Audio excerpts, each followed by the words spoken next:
Assalamualaikum warahmatullahi wabarakatuh. Saya Ajeng Kusuma Nitias akan mempresentasikan hasil laporan saya analisis regresi sederhana yang berjudul pengaruh efek temperatur dalam derajat Celcius pada persentase konversi hasil dari suatu proses kimia. Adapun hal yang akan saya bahas, yang pertama pengertian analisis regresi, yang kedua pengertian dari analisis regresi sederhana, yang ketiga langkah-langkah dalam analisis regresi sederhana, dan yang keempat fungsi dan tujuan dari analisis regresi sederhana, dan yang kelima macam-macam uji pada analisis regresi sederhana. Pengertian analisis regresi. Analisis regresi merupakan salah satu metode yang digunakan untuk menganalisis hubungan antar variabel yang terdiri dari variabel bebas dan variabel terikat. Yang kedua, variabel terikat atau dependent variable yaitu variabel yang dipengaruhi oleh variabel lainnya yang dinotasikan dengan huruf Y, dan variabel bebas atau independent variable yaitu variabel yang tidak dipengaruhi oleh variabel lainnya yang dinotasikan oleh huruf X. Dalam analisis regresi sederhana yaitu adalah model persamaan yang menggambarkan hubungan satu variabel bebas dan satu variabel tidak bebas. Berikut ini merupakan salah satu grafik dari analisis regresi sederhana. Dari grafik ini didapatkan persamaan regresi linear sederhana secara matematik yaitu Y sama dengan A ditambah BX. Dengan konstanta A dan B dapat ditentukan dengan metode OLS atau ordinary least square atau metode kuadrat terkecil dengan persamaan A sama dengan Y dikurang BX dengan B didapat dengan N dikali sigma XI YI dikurang sigma XI dikali sigma XI dikali sigma YI per N dikali sigma XI kuadrat dikurang sigma XI dikuadratkan. Dengan bentuk umum dari persamaan regresi sederhana yaitu Y sama dengan B0 ditambah B1X1 ditambah EI. Adapun langkah-langkah dari analisis regresi sederhana yaitu yang pertama menentukan tujuan dari melakukan analisis regresi sederhana, yang kedua melakukan identifikasi variabel faktor penyebab atau prediktor independen dan variabel akibat atau respons dependen. Yang ketiga, melakukan pengumpulan data lalu disajikan dalam bentuk tabel. Yang keempat, menghitung X kuadrat, Y kuadrat, XY, dan total dari masing-masing variabel. Yang kelima, menghitung A dan B berdasarkan rumus yang ditentukan. Yang keenam, membuat model persamaan garis regresi. Yang ketujuh, melakukan prediksi atau peramalan terhadap variabel prediktor dan variabel respons. Yang kedelapan, melakukan uji signifikansi dan menentukan taraf signifikansi. Adapun fungsi dan tujuan dari analisis regresi sederhana, yang pertama fungsi dari analisis itu sendiri yaitu membuat estimasi rata-rata dan nilai variabel tergantung dengan didasarkan pada nilai variabel bebas. Yang kedua, untuk menguji hipotesis karakteristik dependensi. Yang ketiga, meramalkan nilai rata-rata variabel bebas yang didasari nilai variabel bebas di luar jangkauan sampel. Lalu tujuan dari analisis regresi sederhana yaitu mendapatkan pola hubungan secara matematis dari variabel X dan variabel Y dan untuk mengetahui perubahan variabel X terhadap nilai Y, serta untuk memprediksi nilai Y jika nilai X diketahui. Lalu uji yang ada pada analisis regresi sederhana, yang pertama uji signifikansi parsial, yaitu uji yang digunakan untuk mengetahui pengaruh dari variabel independen secara individual terhadap variabel dependen. Langkah-langkah untuk melakukan uji parsial itu kita mencari nilai variansi dari X, Y, dan nilai errornya. Dimana untuk mencari nilai variansi dari X yaitu N dikali sigma XI kuadrat dikurang sigma XI dikuadratkan per N dikurang N dikali N kurang 1. Begitu pula dengan mencari nilai variansi dari Y yaitu N dikali sigma YI kuadrat dikurang sigma YI dikuadratkan per N dikali N kurang 1. Lalu untuk mencari nilai errornya yaitu N dikurang 1 per N dikurang 2 dikali S nilai variansi dari Y dikurang B dikali nilai variansi X. Lalu untuk melakukan uji signifikansi konstanta A, yang pertama kita melakukan uji hipotesis H0. Jika A sama dengan 0 maka konstanta tidak dipengaruhi signifikan. H1 jika A tidak sama dengan 0 maka konstanta berpengaruh terhadap signifikan. Cara menentukan taraf signifikansi A yaitu mencari tabel T dengan DF sama dengan N dikurang 2, yaitu N merupakan jumlah data Lalu, statistik uji mencari T hitung dengan rumus T sama dengan A dikurang A0 dikali Sx akar N dikali N kurang 1 per Se akar sigma Xi kuadrat. Dengan untuk A0 bergantung pada hipotesis awal atau biasa diasumsikan 0, dengan kriteria uji jika T hitung lebih besar sama dengan T tabel maka H0 ditolak, dan jika T hitung lebih kecil dari T tabel maka H0 diterima. Lalu menginterpretasikan kesimpulan dari uji signifikansi A. Lalu uji signifikansi konstanta B dengan melakukan hipotesis terlebih dahulu, yaitu H0 jika B sama dengan 0 maka konstanta tidak berpengaruh signifikan, dan H1 jika B tidak sama dengan 0 maka konstanta berpengaruh terhadap signifikan. Menentukan taraf signifikansi B yaitu mencari tabel T dengan df sama dengan N kurang 2, lalu ke statistik uji dengan mencari T hitung dengan menggunakan rumus T sama dengan B dikurang B0 dikali Sx akar N dikali N kurang 1 per Se. Untuk B0 bergantung pada hipotesis awal atau biasa diasumsikan 0, maka kriteria ujinya yang pertama, jika T hitung lebih besar sama dengan T tabel, maka H0 ditolak, dan jika T hitung lebih kecil dari T tabel, maka H0 diterima. Lalu melakukan interpretasi pada kesimpulan konstan uji signifikansi konstanta B. Lalu yang kedua, uji simultan. Itu untuk melihat pengaruh dari seluruh variabel bebas secara bersama-sama terhadap variabel terikat. Pada uji simultan ini, pengujian dilakukan secara statistik ANOVA dengan bentuk pengujian hipotesis di mana dapat menarik kesimpulan berdasarkan data atau kelompok statistik yang disimpulkan. Langkah-langkah dalam uji simultan, yang pertama kita tentukan H0 yaitu variabel independen tidak berpengaruh terhadap variabel dependen, dan H1 variabel independen berpengaruh terhadap variabel dependen. Dengan menentukan taraf signifikansi A, mencari tabel F dengan df1 sama dengan 1 dan df2 sama dengan n kurang 2. Pada statistik uji menggunakan bantuan tabel ANOVA seperti pada tabel tersebut berikut ini, yaitu jumlah variasinya yaitu regresi, galat, dan total, jumlah kuadrat yaitu JKR, JKG, dan JKT, derajat bebas regresi 1, galat n kurang 2, dan total n kurang 1. Rata-rata jumlah kuadrat yaitu RJKR dan galatnya RJKG dan F itu. Dengan JKT merupakan jumlah kuadrat total dengan rumus sigma yi kuadrat dikurang sigma yi kuadrat dikuadratkan per n. JKR merupakan jumlah kuadrat regresi dengan kita dapatkan dari B dikali sigma xi yi dikurang sigma xi sigma x sigma yi per n.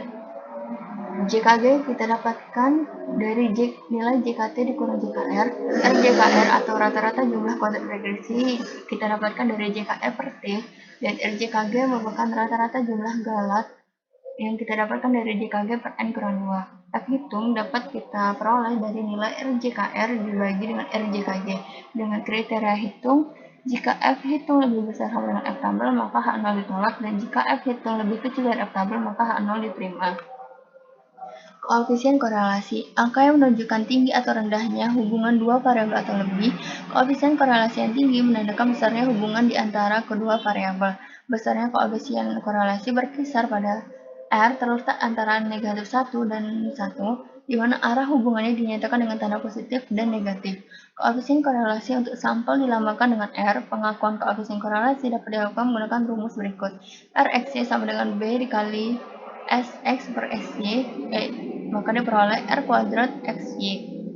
Untuk koefisien determinasi kuadrat dari koefisien korelasi. Berikut ini merupakan data yang saya peroleh, di mana jumlah datanya yaitu 12, dan variabel X-nya temperatur, dan untuk variabel Y-nya adalah konversi. Berikut ini hasil dari perhitungan dari setiap variabel, yaitu sigma xi, sigma yi, sigma xi kuadrat, sigma yi kuadrat, sigma xi dikuadratkan, sigma yi dikuadratkan, dan sigma xi yi.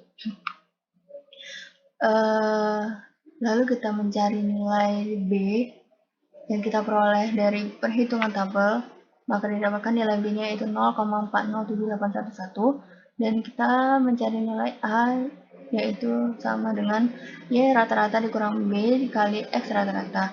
Nilai Y rata-rata yaitu 70,5833 dikurang nilai B yang kita peroleh yaitu 0,40781 dikali X rata-rata kita yaitu 224,9176. Maka diperoleh nilai I yaitu negatif 21,1401.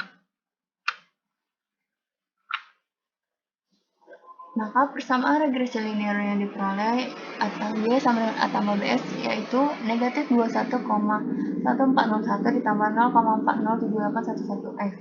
Dari persamaan ini dapat diinterpretasikan bahwa konstanta I bernilai negatif 21,1401 menyatakan rata-rata konversi saat derajat temperatur X sama dengan 0 yaitu sebesar negatif 21,1401. Dan konstanta B yang bernilai 0,407811 menyatakan setiap kenaikan sebesar 1 pada konversi, maka derajat temperatur kemungkinan akan bertambah sebesar 0,407811. Lalu lanjut kepada uji signifikansi parsial, yaitu menghitung nilai dari variansi X, Y, dan nilai error.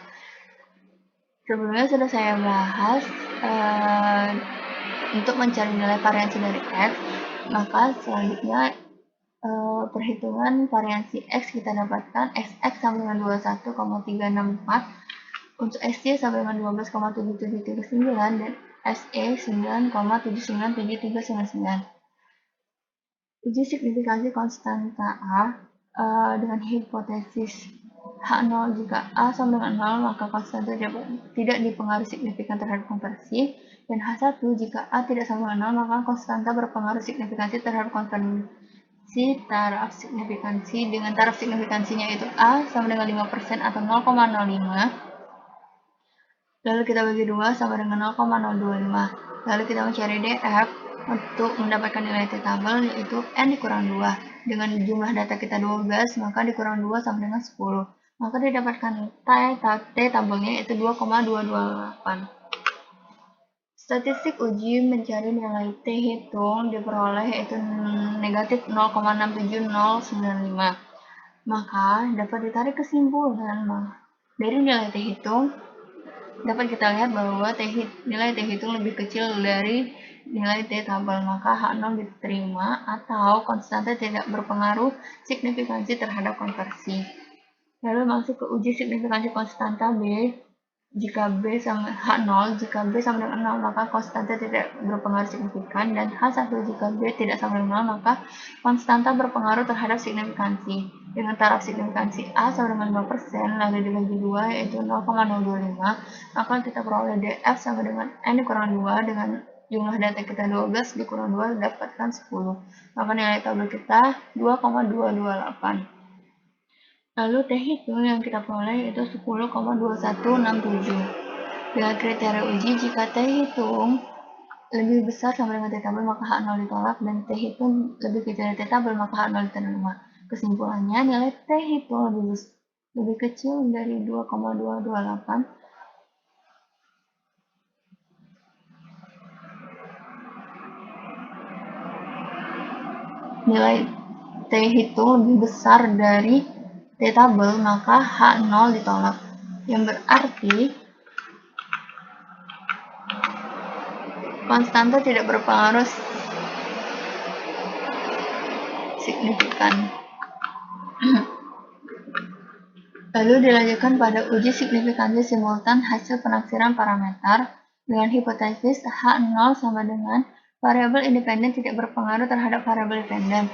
H1 variabel independen berpengaruh terhadap variabel dependen dengan taraf signifikansi A sama dengan 5% atau 0,05. Untuk mencari nilai F tabelnya kita membutuhkan DF1 sama 1 dan DF2 yaitu N dikurang 2 dengan jumlah data kita yaitu 12 kurang 2 sama dengan 10, maka diperoleh nilai F tabel 4,96. Berikut ini statistik uji menggunakan tabel ANOVA. Untuk mencari nilai JKT-nya yaitu sigma YI kuadrat dikurang sigma YI kuadrat dikuadratkan per N, maka JKT-nya 17.919,917. Nilai JKN yang kita peroleh 835,0277, dan nilai JKG-nya kita peroleh 959,89. RJKRR atau rata-rata jumlah kuadrat regresi kita peroleh nilainya itu 835,03. Dan rata-rata jumlah kuadrat galatnya kita peroleh 95,989. Lalu dari perolehan nilai RJKRR dan RJKG, kita dapat mencari nilai F hitung, sehingga diperoleh nilai F hitungnya yaitu 8,699. Dari nilai F hitung dapat ditarik kesimpulan bahwa nilai F hitung lebih besar dari F tabel, yaitu 8,699 lebih besar dari 4,96, yang berarti H0 ditolak, yaitu variabel independen berpengaruh terhadap variabel dependen.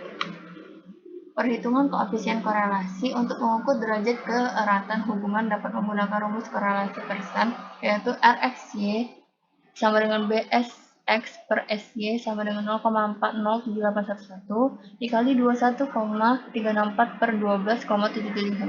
Maka diperoleh nilai RXY yaitu 0,68205. Berdasarkan kriteria Goldfarb, hubungan yang terjadi antara efek temperatur dan konveksi adalah kuat. Berikut ini merupakan penyelesaian menggunakan SPSS.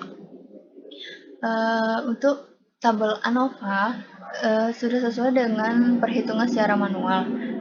Yang diperoleh nilai regresinya yaitu 835,026, nilai galatnya 959,890, dan totalnya 1794,917. Dengan nilai F hitung yaitu 8,699 dan nilai R diperoleh 0,82. Sekian dari presentasi hasil laporan analisis regresi sederhana saya. Terima kasih. Assalamualaikum warahmatullahi wabarakatuh.